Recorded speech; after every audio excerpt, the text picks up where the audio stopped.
Happy birthday to my friend and CHGO diehard, AJ the baseball kid, who said the Sox haven't won on his birthday for 5 years. Thankfully, Joey, they won 10-4 tonight.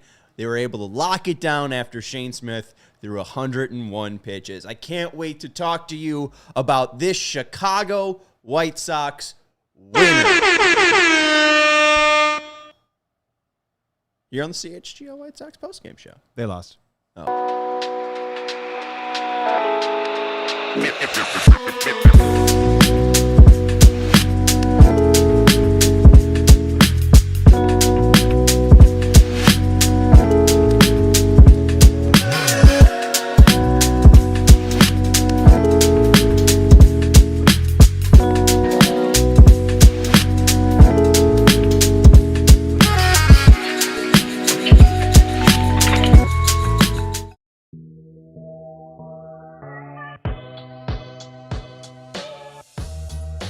Welcome into the CHGO White Sox postgame show presented to you by Bet365. Whatever the moment, it's never ordinary with our friends over at Bet365. Use code CHGO365 when you sign up. Welcome into Studio B of our CHGO offices here in the West Loop of Chicago. I'm your host, Sean Anderson, my producer, Joey Christopoulos. Hey, what's up, Sean? Another much, Joey. Oh, God. The White Sox lost 11-10. Can't have nice things, Sean? No, and boy, does 11 look weird on that scoreboard or what? Oh, it's the 11. It looks like a 1 just with like 2 shadows behind it. Anyways, I wish it was 10-1, folks.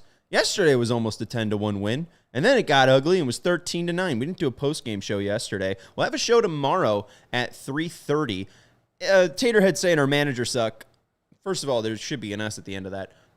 What can he do, really, in this game? Part of the reason why he goes to Tyler Alexander, Tyler Gilbert, 2 Tylers who are left-handers, Elvis Peguero and Steven Wilson is because you have Grant Taylor and Jordan Leisure throwing in the 2 previous games. He just really doesn't have a lot of talent to go through. Anyways, Sox win yesterday 13-9. They got out to a 10-1 lead after the top of the 6th. Then they give up 4 runs in the bottom of the 6th. They're able to get some more insurance runs in the 7th and the 8th, getting it to a 13-run total for themselves. They do give up 4 more in the 8th, but they escape that one 13-9. Tonight, not a similar fate. They took a very early deficit in this game, 2-0. Shane Smith allowed a home run to the hottest hitter on the planet right now, Michael Harris III. Hold on to that note for just a little bit later, because Michael Harris III is the hottest hitter in baseball right now.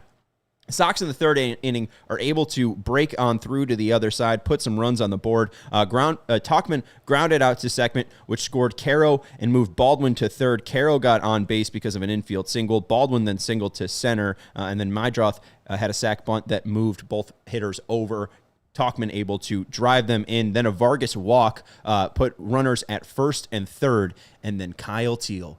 The real deal, Kyle Teel. Kyle the real deal, Teel. The highlight reel, Kyle Teel. Don't steal that, Teel. Kyle will make you wheel, Teel. We have a lot saved up. I got a Teelin. Okay. I got a Teelin. That's not bad. We didn't have that one. That's another one. But Teel smokes a double into right field. He's able to make that a 3-2 game for the Sox in the top of the 3rd. And then for the most part, Shane Smith is able to settle down. He does allow a 2-run homer to Jurickson Profar, which was a little bit, I don't want to say iffy, but I felt like he could have gotten Albies out and he possibly wouldn't have had to face Profar. And also, I thought that the first pitch of that one was a strike. It should have been an 0-2 count. But anyways, neither here nor there. Smith gives up a home run, making it 4-3 in the bottom of the 4th. And then in the top of the 5th, it opens up for the White Sox. Mydroth with a 1-out single, Tauchman with a 1-out single, Tauchman and Mydroth at 1st and 2nd. Then Vargas with an RBI single, scoring Mydroth. Tauchman goes to 2nd. And that was a little bit of an iffy send there by Jerschley. The throw absolutely beat Mydroth, but Drake Baldwin, the Braves catcher, was unable to corral that one in. And then even then, he wasn't able to catch it. And I don't think Mydroth touched home. And you were still saying, like, touch home. And he finally got in there. Sox tie the game there. Teel flied out for the 2nd out in the top of the 5th. And then Lenyn Sosa just keeping the dream alive, singling to right, scoring Tonkman. Sosa's on second. Vargas is on third. Benintendi then walks, working Bryce Eldridge. It's 5-4 Sox. Bases loaded for Luis Robert Jr. And I said, it's your moment, 88. And 88 came through a bases clearing double. Robert drives in 3, 8-4 for the Sox. And then that was it for the fifth inning. Wasn't it for the Sox on the day, though, as they would add another 2 runs in the top of the 6th. The real deal, Kyle Teel, after Vargas double, smokes a homer to left field. 358 feet. I think it was over 100 miles per hour on the exit velocity. Sorry, I should have that. Kyle Teel with a 99.2 mile per hour exit velocity home run. But he's been fantastic. We'll talk more about Kyle Teel just a little later on in the show, but he's been fantastic with the stick as of late. He makes it 10-4. And then after the bottom of the 6th, Shane Smith was fantastic. Shane Smith throws 101 pitches, the most in his career, 4 earned runs allowed today, but he was able to get through 6 innings for the Sox, which was big because you saw how bad the bullpen was tonight. In the bottom of the 7th, Tyler Gilbert comes in. Profar was safe on a fielding error by Mydroth. Then Olsen single to right, moving Profar to third. Then Acuna single to left, scoring Profar. Then there was a ground out to second that moved Acuna to third, Olsen to third. So with 1 out, they had runners on second and third. They bring in Elvis Peguero after, I believe, Gilbert faced 4 batters.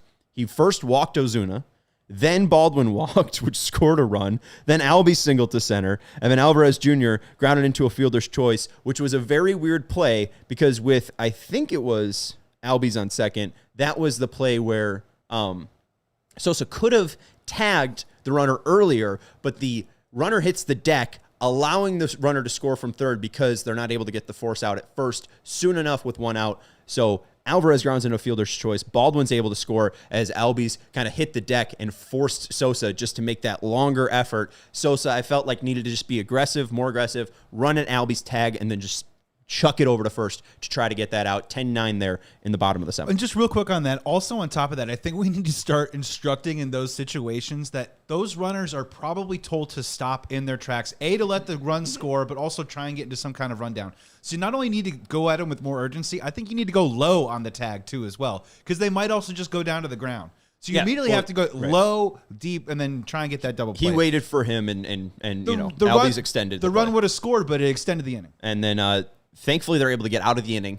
Tyler Alexander comes in. He's not able to get out, but Edgar Caro is. He picks off Vidal Brujan with a fantastic back pick. And there was a note by Chuck Garfien saying Caro with his fifth pickoff of the season, most in the majors, and ties White Sox record with Bill Narundi in 1979. Sorry, I wasn't alive in 1979. And my apologies to Bill Burundi, because I don't know who you are. But anyways, bottom of the 9th, Tyler Alexander comes in. He walks Profar to start the inning. Olsen then doubles to right. It's second and third for the Braves. Then they walk Acuna to get to Michael Harris Jr. A joke in Braves world right now is that Michael A. Harris can possibly get to 100 weighted runs created plus by the end of the month. He was at 90 on the season, and currently this month, before his home run today, he had a 759 weighted runs created plus. And with the bases loaded and no outs, they had Michael Harris, the third, I was going to say junior, bunt right back to Tyler Alexander. Alexander threw home, got the force out. Bases are still loaded for the Braves, but they are unable to score a run and basically give the White Sox a free out. Then Steven Wilson comes in. He gets Ozuna to fall out to third, and I started to feel like the Sox were going to get away with it. Like somehow, some way, the Sox, in some fate of luck, were going to be able to escape just not having any relief pitchers at all tonight. But Drake Baldwin, hits a single into right field. They say an infield single. Kind of what it felt like. It was a bloop single to right field. There was 32% hit odds, according to some StatCast data, on that ball. It was a very lucky hit, and mainly it falls because right field is manned by Mike Tauchman, who has the knees of my father. Who, if he tried to play pickup basketball, I don't think it would go well for him. It's extremely nasty to watch this guy chug along, and I think he's really excited for the offseason because he needs the break. I mean, we saw him with Cleveland, And what? I mean, that was, the most viewed short in all city history where he just Never comes up forget. completely lame trying to score the final run of the game. But anyways, that scores 11-10. The Sox are unable to win this game. If you have any thoughts, make sure you share them in the comments. Joey is here favoriting his favorites. A lot of good comments so far. Angry, passionate comments. So hit that thumbs up button if you haven't already. And make sure you're subscribing to the CHGO Sports YouTube channel. Dovman making a good point. We put up 10 runs with no Colson. I still say if they spend in free agency on bullpen, they could trade arms at deadline. I guess I don't really. It is good to see that they put up 10 runs without Colson. Absolutely. Free agency's very weird. I don't know exactly what they're going to do. The last thing I'd also want them to do is spend on like a ton of arms in the bullpen. I mean, we saw that happen in 2021 and 2022, and it led to, in a weird way, somewhat the demise of the White Sox. I'm not answering that question, Joey. Okay, this is a family show. We don't need Alex's smut on the screen. What are you doing? That's not a fair producer spot. Did I put it on the screen? No, you looked at it, and then you can discern. Derailing the show. He already texted me the screenshot saying he's cackling. Feisty. He's making himself laugh with his own jokes.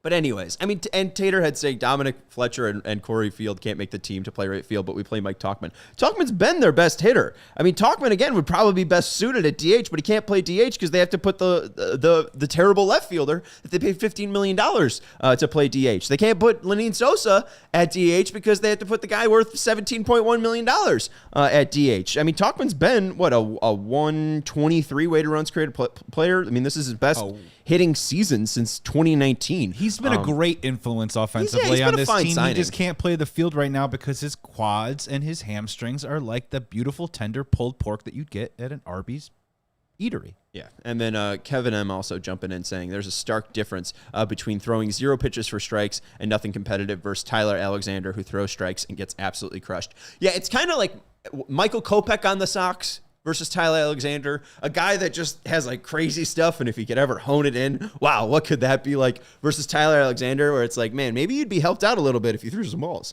I mean, props to him. I think what got him to the major leagues is just strike throwing, right? I mean, if you could go out there and throw 70% strikes, you'll probably do well in college, high school, and the grammar schools. But we'll get to Shane Smith in a second. Anything else that you wanted to throw out there? If you have any thoughts, again, share. A lot of stuff about Yinzera saying this team blows. I can't say you're wrong there. That was pretty nasty. I was saying fun bad when this team put up 10 plus runs in back-to-back games. I don't know the last time that happened. Maybe they did it in 2024 against the Yankees in August. But yeah, that was pretty disgusting. Can you go up real quick to we'll get to Wayne in a second. Good to see Wayne back.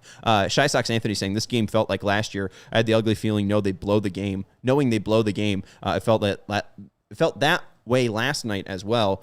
Draft stock looking good for the first pick. We'll talk about that because if there is a bright side, the White Sox lost to the Braves, and that's who's chasing them in the tank standings. Real quick, go to Wayne because we haven't seen Wayne in a bit. Good to see Wayne joining the chat. Wayne saying, in all my years of watching White Sox baseball, I've never seen anything like the choke job tonight. Embarrassing. This one was weird. I really did feel confident for the White Sox until there was nothing to be confident about, until they didn't have the lead. Because if they escaped that 8th, I think that they could probably win that game. I don't think that they ever last year put up 10 runs in back-to-back games. They only put up 10 plus runs in 2 games last year. So they did something that they didn't do last year at all in scoring 10 runs in back-to-back games. But, I mean, they scored a 12 against the Yankees on Monday, August 12th, and then 11 against the Rockies on June 29th. That's it.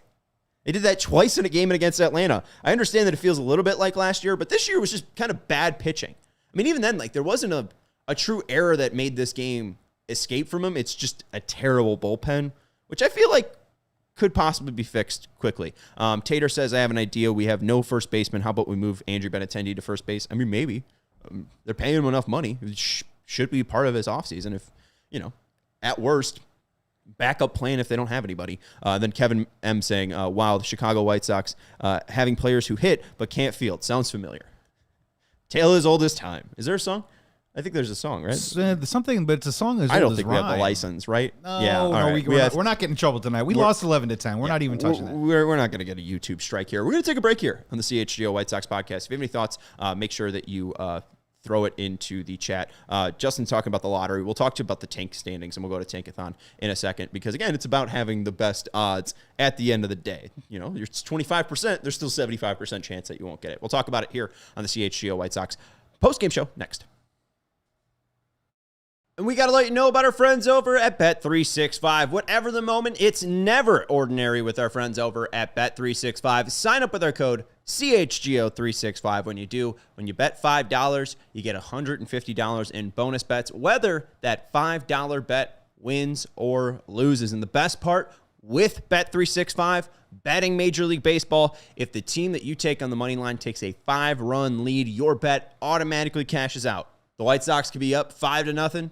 And then they lose 6-5, you're still a winner at Bet365. Breaking news from Bet365. New customers now get $150 in bonus bets when you bet $5, win or lose. Sign up, use our code CHGO365, deposit $10, place a bet for $5, and get $150 in bonus bets. If your bet wins or loses, whatever the moment, it's never ordinary at Bet365. Must be 21 plus. If you or someone you know has a gambling problem, call 1-800-GAMBLER.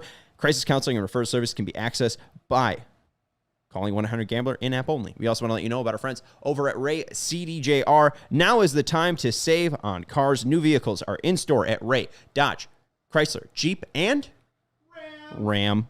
This is your chance to score a great deal at the Labor Day sales event. Head to Ray CDJR on Route 12 today to choose from their huge inventory of their new Chrysler, Dodge, Jeep, and Ram vehicles. Right now, get up to $15,000 on MSRP or get the 0% financing for 72 months on the new 2025 Jeep Wagoneer S. Plus, shop over 125 vehicles priced under $20,000. With the team over at Ray CDJR, the price you see is the price you get. The price you hear is the price you get. If you go online, see a price, that's the price that you'll see online. There's no charge-ups. There's no hassling.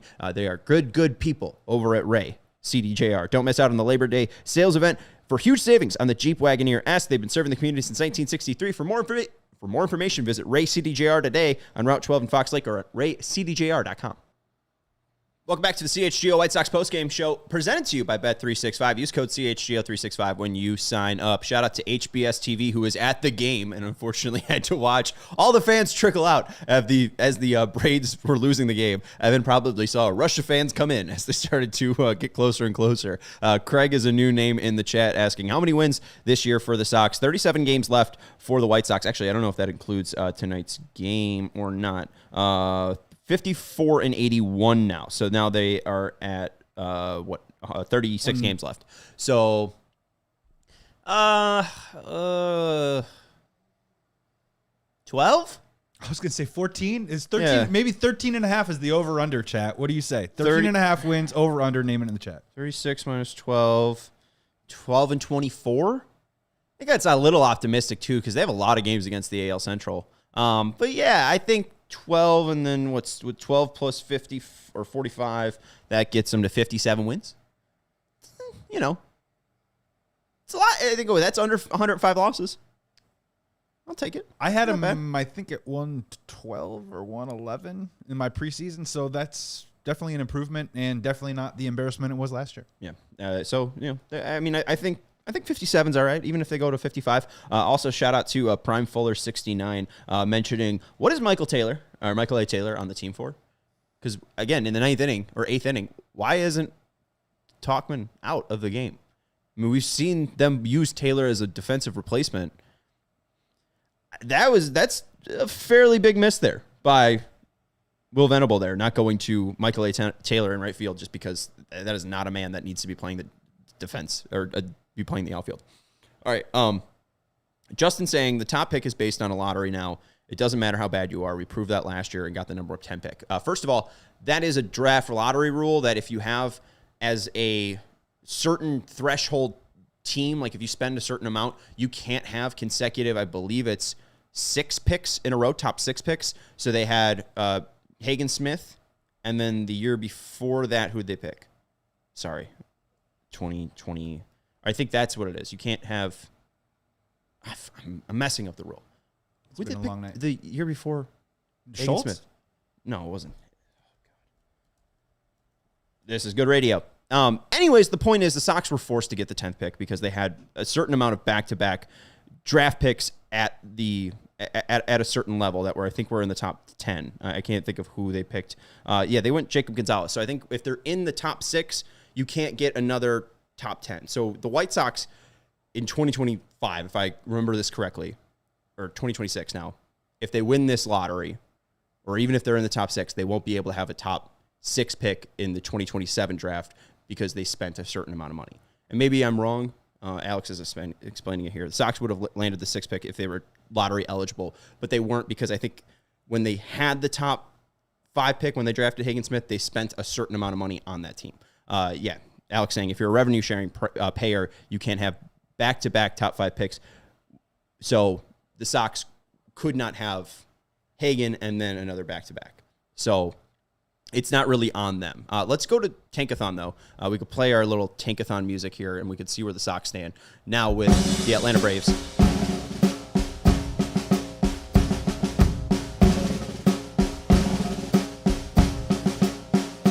Boy, that's long.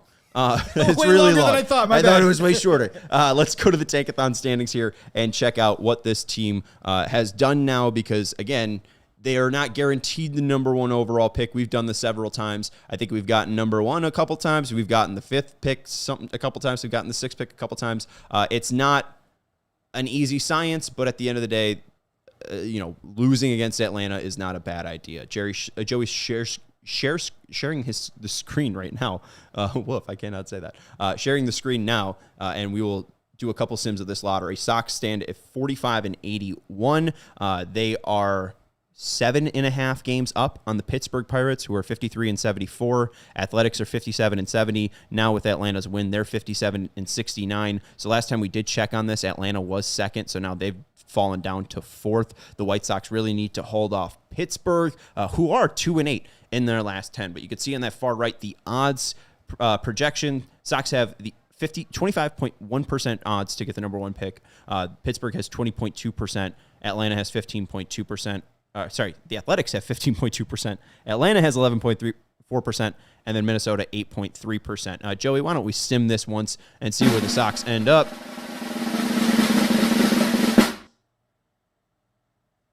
Two. And there's pesky Atlanta jumping the White Sox. Which, I mean, hey, this is the second best outcome if you're the Chicago White Sox. Sim it one more time, Joe. Oh, he wants one more. And then we stay the same. No, hold on. We're doing it again. All right, there we go. Sox get 3 straight second overall picks, which it's not the outcome you want. But again, if you're, I mean, I guess Pittsburgh gets the number 1 pick at that time. But the previous 2, Pittsburgh falls behind them. So, it's you're hoping for top 3 at the worst for the Sox. And Craig D asking, what's the priority in this year's draft for the Sox? Anything. The Sox have been fairly depleted with the call-ups of Teel, Caro, Montgomery, Mydroth. What they need is top-tier talent. And the highest pick that they can get, the highest bonus draft pool that they can get, the better. So the priority is always just, in favor of talent. So likely shortstops, if they were getting the number 1 pick, Rock Chalowski from UCLA could possibly be that pick. Any other questions before we get into Teel? We got talks about Teel, Edgar Caro. We also got some expansion talk, and we'll talk about Hagen Smith. I know Kevin's bringing him up. But Ryan Lamberg says, how many reclamation project pictures will the Sox lowball this offseason? Also, how many will sign with the team? I honestly think the White Sox could just sign like 20 of them. If at this point, I don't think that there's a reason to hold back on any of the reclamation projects. As long as the reclamation projects are under $1 million, take on as many guys they could possibly throw as possible. Maybe you just have a tryout of 100 lefties and sign the 5 best. I don't think that's a bad idea for this team. We're throwing out Tyler Alexander. We're throwing out Tyler Gilbert. I think there's probably at least 4 to 3 righties or 3 lefties in Chicago that could possibly throw harder than both of those players. So we'll see. I'm not even going to answer that on Taterhead. Let's go to let's go do some Shane Smith talk. Shane Smith threw 101 pitches in tonight's game. He reached the most pitches thrown in a game in his career, and this is his 4th time in his major league career going over 90 pitches. So we are seeing the growth of Shane Smith, and this is mostly positive to see because once we reached the All-Star break, it felt like the best of Shane Smith was behind him. And while he gave up 4 earned runs tonight, Joey flashed the stat line on the screen there: 6 earned, 6 innings pitched, 2 walks, 4 Ks, 4 earned, 7 hits. Not a great day overall for Shane Smith, but I like the resolve and I like the ability to at least give your bullpen that needs as many innings as possible those innings. I mean, they weren't able to go to Grant Taylor tonight. They weren't able to go to Jordan Leisure at all because they were worked on back-to-back days. So the fact that Shane Smith could get through 6 innings for the first time in his career, that's a huge win for the White Sox. And mostly, it's a win that his velocity didn't dip at all. Throws 101 pitches. Four-seam velocity was up 0.4 miles per hour. Sinker up 0.2 miles per hour. Curveball 0.8 miles per hour. Slider 1.1 miles per hour. That's, I think, all good things to see. The fact that he really didn't lose his zip on his fastball, even though you are seeing a career high in output and in true work. So this has been a fantastic Rule 5 pick for Chris Getz and the Chicago White Sox. 14 whiffs on 50 swings. Not that great, but 14 called strikes. You get 28% called strike plus whiff percentage. Again, for 100 pitches, being close to major league average, I think that tells you that the stat line was a little bit uglier than it should have been. He was fairly decent tonight. 21 balls in play against Shane Smith. That kind of tells you a lot about today. 21 balls in play is a ton, but an average X velocity of 90.2. Not a lot of them were hit that hard outside of the Profar one that goes out of the park. Grumpy Pig saying no positives out of a loss where they blow a 6-run lead. Wins should be the only thing that matter. Yeah, sure. All right, bye. Sox lose. See ya. All right, everybody, I'm going to be taking over the rest of the show for you. A show where only wins matter. Talking White Sox. Not much to talk about with the White Sox when we talk about only wins matter because there haven't been a lot of wins to come from it. Here comes Sean. Is that it? Oh, the team that has lost a record 121 games and then now has lost 81. There's nothing. I mean, like, I have to talk about something, people. And, like, Shane Smith did all that he could possibly do tonight. Like, he gave the team a 5-run lead. Kyle Teel is something to talk about. Kyle Teel is the first catcher in White Sox history. Or, sorry, not the first catcher in White Sox history, is the first White Sox catcher to have multiple 4-hit games in a season since A.J. Pierzynski in 2012. This is from Baseball Reference on Reddit. AJ was the last to do it in 2012. AJ also did it in 2011 and 2009. Brooke Fordyce did it in 1999. Carlton Fisk did it in 89 and 83. Dwayne Josephson did it in 1970, and then Sherm Lawler did it twice in 62 and 56. Like, there are silver linings of this. It sucks that they lost. The clear negative of it is that they spent pretty much $0 on this team. Their, like, A-plus plan this offseason for a closer was Mike Clevenger, a guy that had not closed in his major league career ever. The last time he pitched out of the bullpen was in college, and the dude's like 34. So, like, what the hell do you want me to talk about, Grumpy Pig and friends? You smell. Ask yourself the question, Sox fans. Would you rather have these kids in the minor leagues right now, or would you rather have them in the major leagues? And if you would rather have them in the major leagues, would you rather have these young rookie players learning how to win, or winning automatically and then just DFAing them and get rid of them, and we just keep recycling the same thing over and over again? Learning how to win, I'm sorry, can be painful to watch as a fan, but as an athletic pursuit, it can be necessary. It can be essential, and hopefully that is something that's going on right now with these young Sox players. Yeah, and just to answer one quick question, it was how is the Rule 5 draft order picked? It's just reverse standing. So I think the Sox wouldn't have the number 1 pick because the Rockies currently have a worse record than them, I think. So Sox would still be like 2, or it could be possibly 3 if the Nationals slip behind them. Finally, we'll end this, and then we'll go to a break. Grumpy Pig saying, Sean, you could be scared of Jerry's guys and look for anything possibly good, but this is still a 100-loss season no matter how you try. Yeah, of course it's a 100-loss season. That sucks. It's their 3rd straight in a year. I think that, since 2000, they've had 7 100-loss years, or like 5 100-loss years, and I think they've had 8 in their entire 125-year history. So, 5 of the 8 have come in the past 25 years? And they're in the past 100, there was only like 3 or so. So, like, yeah, this sucks. This is terrible. This is not fun. Whoops. Sorry. I mean, like, I don't know. I really don't know what to tell you. Like, They lost 121. A new manager has come in, and they're likely going to lose 105. At least in that macro from year to year, I would say that a 17-win run or 17-win improvement is important if all you care about is wins. So yes, they didn't take a miraculous jump from 121 losses to 81 losses, and we're 500. They suck, and they should be burned to the ground. Let's take a break here on the CHGO White Sox podcast.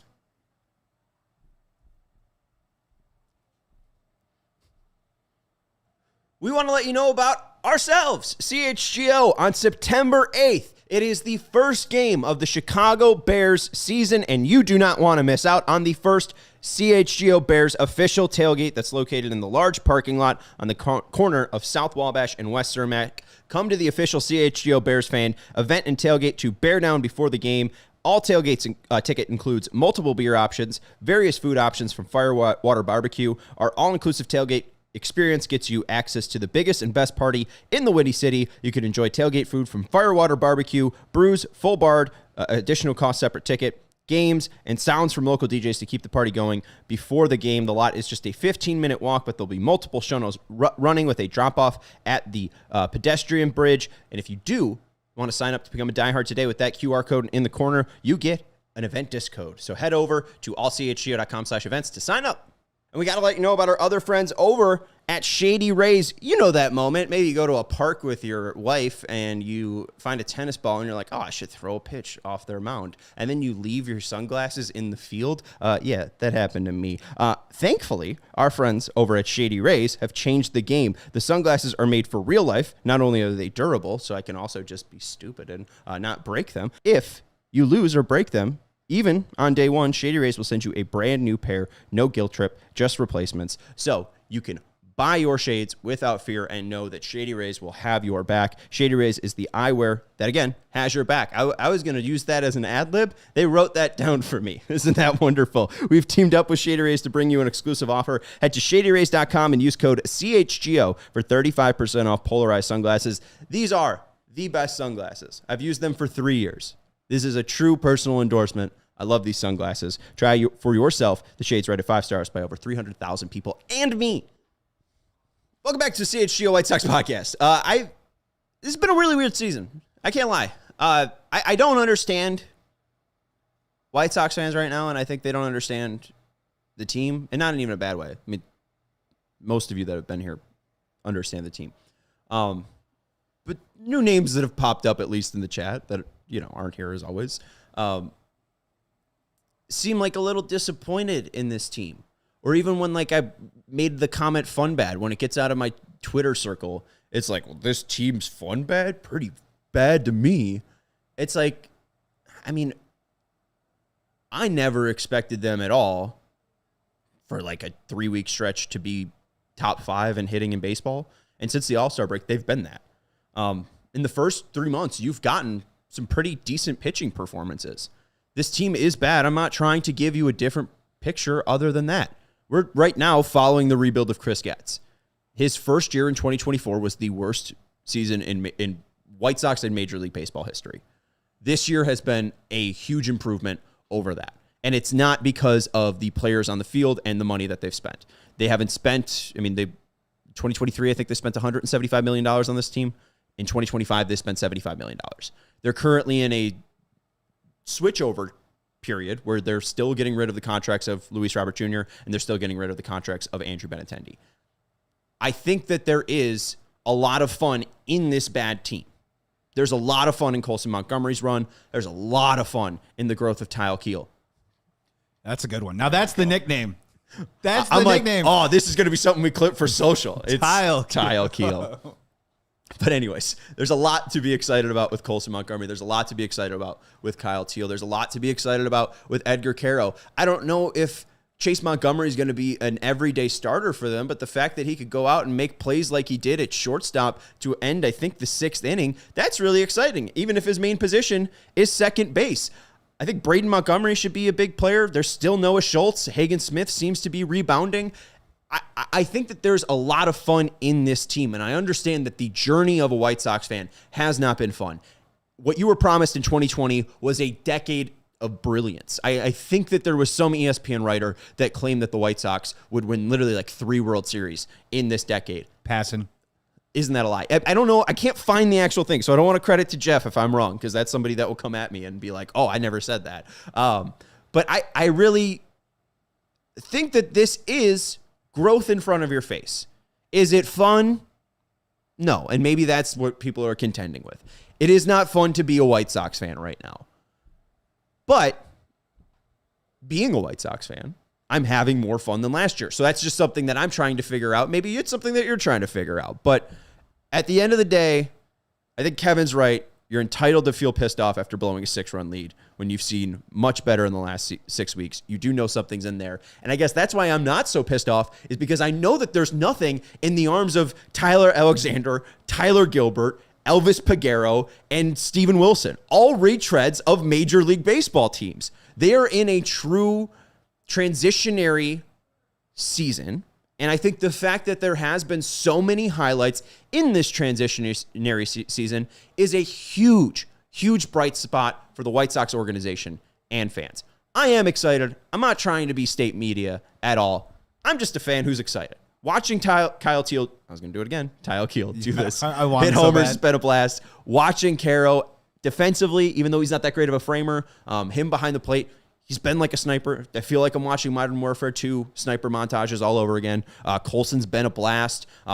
Luis Robert Jr. for the past month and a half has been like some of the best Luis Robert Jr. hitting-wise that we've seen. The strikeout today that he even had was on a nasty call by that umpire on a sweeper that was like 2 feet out of the zone. Like, there is something in this pile of S. I don't know what it is. I don't really want to go searching, but I think if you watch long enough, this pile of S, if you watch paint dry long enough, maybe we'll see a beautiful painting one day. And it's going to take a lot of time. So, buckle up. Me personally, Sean, I want to see the dino droppings. But no, to your point, man, when you walked into this year, Sox fans, and if you want to, we can have a disagreement on the nuance of assets, or if you will. But when you walked into this season, you had Luis Robert Jr., Andrew Benintendi, and Andrew Vaughn. You couldn't get off of those guys, and then you had a mishmash of a bunch of other dudes. That's established. We all know that. That wasn't very fun. Think about now what you're walking into next year and how many guys you are going to be willing to give a chance to see if they can stick around and grow in this franchise. Would you say Colson Montgomery is one of those guys? Of course. Would you say Chase Maedroff is one of those guys? Of course. Miguel Vargas, is he one of those guys? Maybe, but he gets another year. Chance, right, another year. Kyle Teel. Yeah, of course. Edgar Carroll. Of course. Shane Smith. At least one more year. Grant Taylor. Maybe. That's one I could trade. All right, Sean Burke. But Sean Burke. Sean Burke, yeah. All right, I'm a Sean Burke guy. But Sean, here's the thing, though. We're on two hands. We're on two hands of guys that at the very least we're walking into next year, hopefully excited about, hopefully willing to get another chance to, and hopefully to see them continue to develop for another year. We're not saying that they're world beaters. And I guess everyone does definitely have a right to be upset because tonight was really ugly and disgusting. But you just can't. I think White Sox fans are having a really hard time detaching themselves from the trauma of last year and thinking that every single White Sox team, every iteration of the team is the same as last year. It's just not true. Checking yourself with the we there. There you go. What's that? You said we and White Sox fans. What, as a 7-year season ticket holder? I do it. Teasing you. All right. No, I know. Scroll up to Taterhead real quick. Because, I mean, this is the one thing, too, that, like, I have gotten out my anger about this because my anger, I feel like, isn't important for this comment. Not even a bad way, Taterhead. But he says, our issue is we're tired of some Chicago teams that don't do anything in the offseason and are always bad. That's pretty much every team, by the way. Like, even the Cubs going out and Kyle Tucker, they've half-assed that. If you're going to give up Cam Smith, why wouldn't you give up anything else at the deadline to possibly bolster this team? But anyways, that's not here or there. You brought up the Bulls as well. The Bulls have been an extremely disgusting team. I think, though, I'm just a little bit separated that because Jerry Reinsdorf's last time to spend on this team was 2021, 2022, and 2023. And the fact that they were unable to do that, and even when they did do it, they did it so poorly like Andrew Benintendi, I've really wasted my breath on that. I've really have no more energy to expound on that. That is a different regime.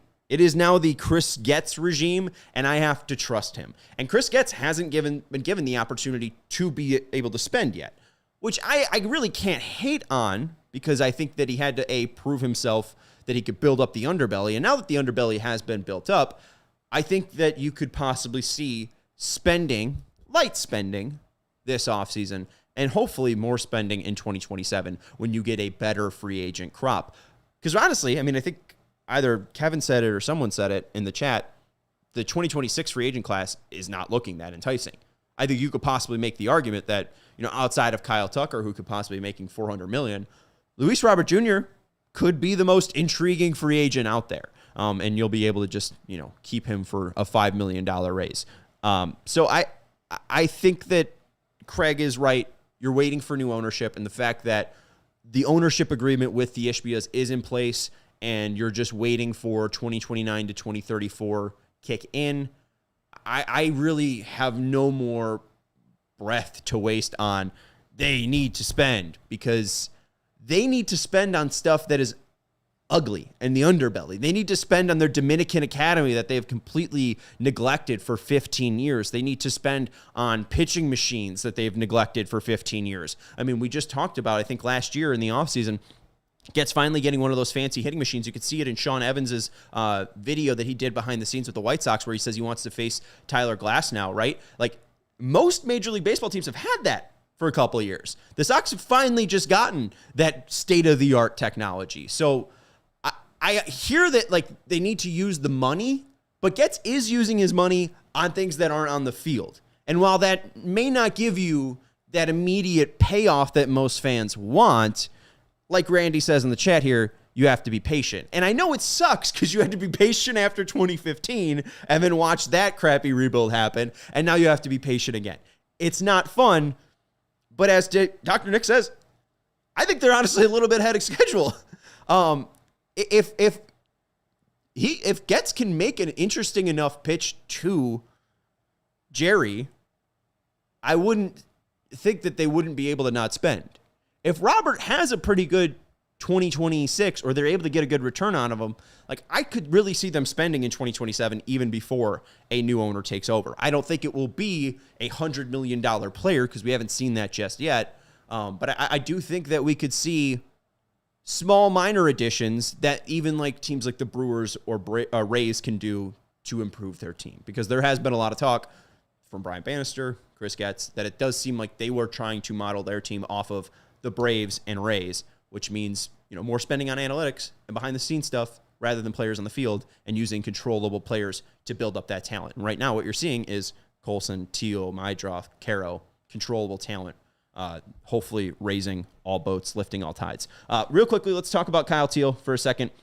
Not including today, past 15 games, 275 average, 339 on base average, on base percentage, and 431 slugging percentage. That's obviously going to go up with his double and homer today. He has been a thrill to watch. Again, he is the first White Sox catcher to have multiple 4-hit games in a season since A.J. Pierzynski in 2012. But the thing that's really exciting about him is I think that, you still have a lot to grow. If you're looking at this 23-year-old, you look at him defensively, and I think that there's a lot of positives to his game. You look at his StatCast, average pop time, 1.95. I think that he's shown some 1.8s before, so I do think that could be a pop time that is increased. His framing is above average, and Walker McKinven has been lauded for his ability to improve framing with Milwaukee Brewers, so I think an offseason with Kyle Teel could hopefully catch something that's already above average. His caught stealing above average is about 50 percentile, so he is about neutral. Again, if he's able to improve that pop time, I think that we could see caught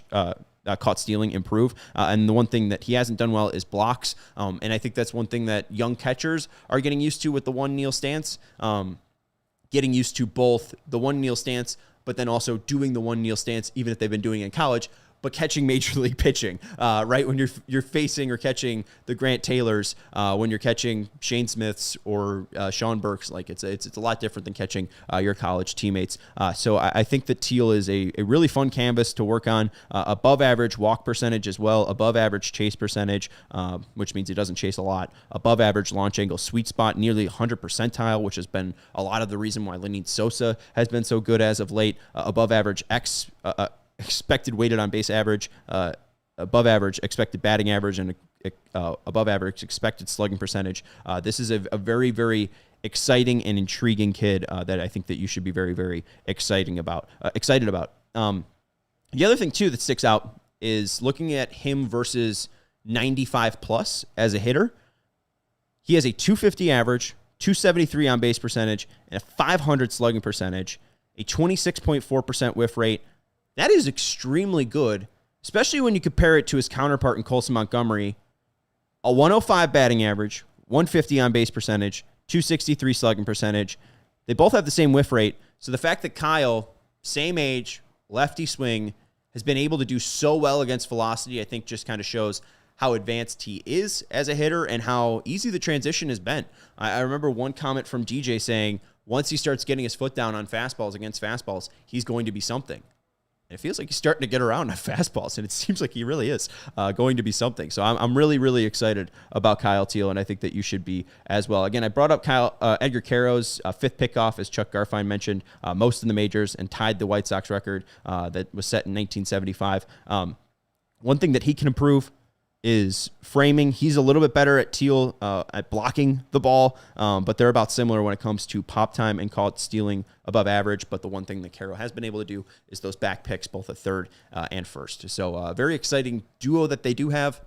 I wonder if they trade from a position of strength at catcher, but I think the fact that Teel has been so good hitting, you could easily see him be a DH against righties like he was tonight, which again, causes issues for Leaning Sosa, causes issue for the banged-up Mike Tauchman, and causes issues for Andrew Benintendi. Honestly, if you're looking for the White Sox to spend, I don't even know if I want them to spend on a hitter or a pitcher. I just like them to get Andrew Benintendi off the team.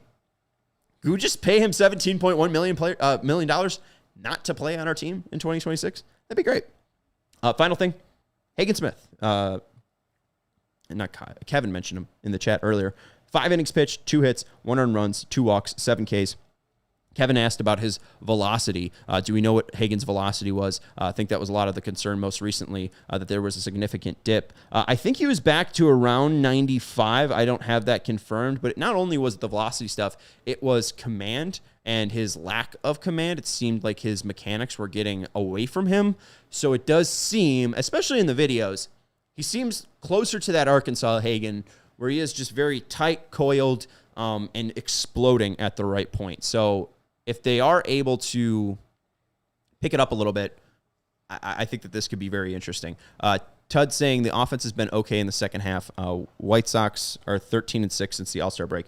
Let me find the second half stats, because I think they've been a lot better than just okay, especially with 10. Yeah, here's Merck. White Sox offense rake since the All-Star break, and this is before today. 48 home runs, they're second. Runs per game, 5.29, that's fourth. They just scored 10 tonight, so that's going to go up. OPS 78, .781, that's fourth. Slug percentage, 456, that's fifth. Average 265.6. So they've been a lot better than just average. I don't think that Marcus Timms is holding them back. I think that they were, employing Jacob Amaya and Vinny Capra. Now that they've had Kyle Teel, Colson Montgomery, Chase Mydroth, Miguel Vargas, Luis Robert Jr., Mike Tauchman back, they've been really good at hitting the baseball. I mean, Luis Robert Jr. since July is over a 130 weighted runs created plus. He has nearly like a 5% difference in his K rate and walk rate. And if you told me that in 2021, I thought he would turn into Barry Bonds. So I think that they're a lot better than okay, at least post All-Star break. It seems like they've really been honing in against the fastball, and they've been destroying fastballs. I mean, you just scored back-to-back 10 runs in a game. You did that twice all year last year. So I'll disagree with that, Todd. They've been a little bit better than that in the bullpen. And pitching just in general has let them down. It seems like they're really running into a wall here when it comes to their pitchers. Burke's hitting a career innings high. Smith's hitting a career innings high. Cannon obviously has just been sent down to AAA. Martin's been iffy. Martin's also dealt with 2 Tommy Johns. Martin Perez is back, but he had like a pretty major surgery or major shoulder injury. So, I wouldn't get too iffy about wins, because at the end of the day, you want them to at least have the highest odds to get the number 1 pick. No guarantees, but they'll have the highest odds, and we can keep our fingers crossed. That's going to do it for the CHGO White Sox postgame show. Make sure you join us tomorrow at 3:30 as we will do a off day-ish show, even though there will be a game tomorrow night. We'll be joining you at 3:30 here on the CHGO Sports YouTube channel. Hit that thumbs up button. Appreciate Joey Chrysopoulos for joining us. I'm Sean Anderson. We'll talk to you tomorrow here on the CHGO White Sox podcast. We all silly like the mayor.